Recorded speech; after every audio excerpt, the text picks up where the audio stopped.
In today's video, I want to talk about the different varieties of magic rings and show you how easy they are to make. There are a lot of names around for this, and really there are only two different types that are being used: the single loop and the double loop. I'm going to share how to make these and share some tips to make it really simple.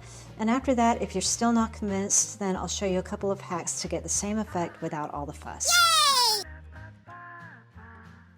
For the single loop, you'll most likely hear it referenced as the magic ring, the magic circle, and the magic loop. I'm going to show you the easiest way that I've found to do it, and the reason it's so easy is because it's just like going through the motions of making a slip knot. If you're an absolute beginner, I'll show you quickly what a slip knot looks like. Make sure the tail is in the palm of your hand. Wrap the yarn around your fingers. Pinch it together to form a ring. Going through the center, pull your yarn through, and then just tighten. And that is a slip knot. Now for our magic ring, we're going to do the same thing. Make sure the tail is in the palm of your hand. Wrap the yarn around your fingers. Pinch it together to form a ring. Again, we're going to take our hook and go through the center and pull that yarn through. Just go ahead and pinch that yarn with your fingers to give it some tension. And then just do the same thing. Go through, pull the yarn through that center, and instead of tightening, just come back here and create a chain. And that's it. And now you're just going to form your stitches within this ring, and you just want to make sure that you're working over both of these strands of yarn that you see. And the reason that is because that's where all the magic is, in the tail. Once you've done your stitches, you're going to pull on that tail, and that's what's going to tighten everything together. So I'm just going to start. I'll just do 6 single crochets here just to show you.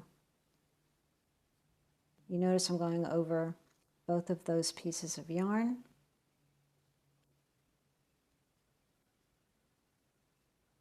And then when you're all done, just take that tail and pull.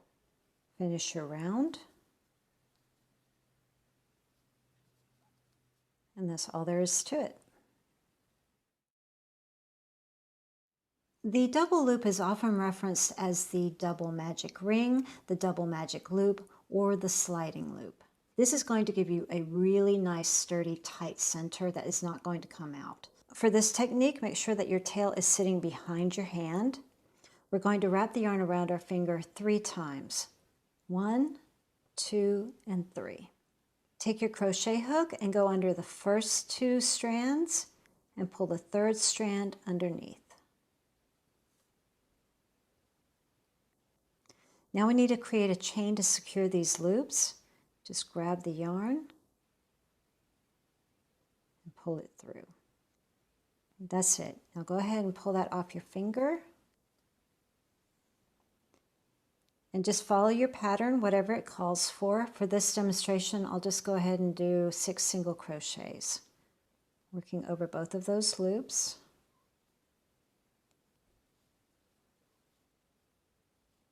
Three, 4, 5, and 6. You should have something that looks like this. Now where we get into trouble is if we don't pull these in the right order, but there's a really easy way to figure it out. Focus on where your strands are right here within your stitches. You'll notice one is sort of on top and the other is underneath. So top and bottom. Ignore all this, just focus on this front area here. You want to work with the one that is on top first. Now if you can't see clearly like this, another trick is you can just pull on the tail ever so gently. Don't pull too hard. Okay? And as you can see, that one is moving. It's the same one that we just said is on top. That is the one that you want to work with. You're just going to tug on this, and what's going to happen is this strand is going to tighten. If you notice that your tail is starting to move, then just shift areas of where you're pulling on this strand. Okay, can you see it's making the tail move? So I just need to shift, and I'll go under a little bit or below. There we go. See how it's tightening? And then once you've gone as far as you feel like you can go, now you can take your tail and finish. Just tighten. And that's it.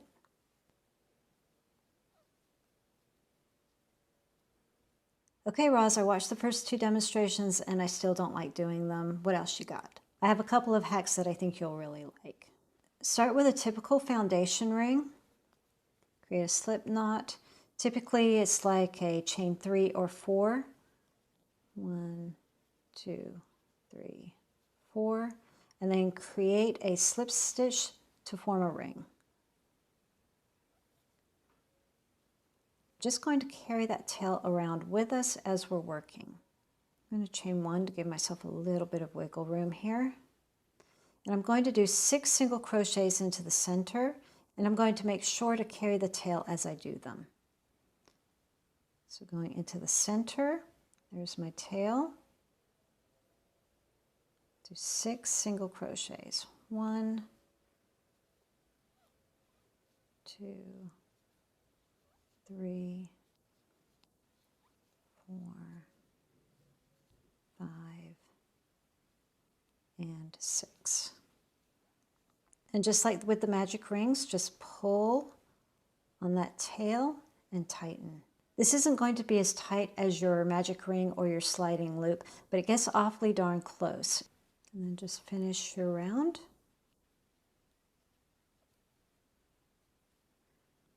And the second hack is this chain 2 version, and I'll have to admit it's not my favorite. I don't like that it's very easy for that chain to stretch out, but I'm going to show you anyway and try to show you a couple of things you can do to help with that. Create a slip knot as normal. Chain 2, 1, 2. And now you're going to work your single crochets or whatever your pattern calls for in that very first chain. So the first thing, you want to make sure that you go under these 2 little strands of yarn. If you go on the top, it's going to stretch out even more so. So just working under those 2, do your single crochets or whatever. And once you've done a couple, then you can start carrying that tail, and that helps a little bit too. 3,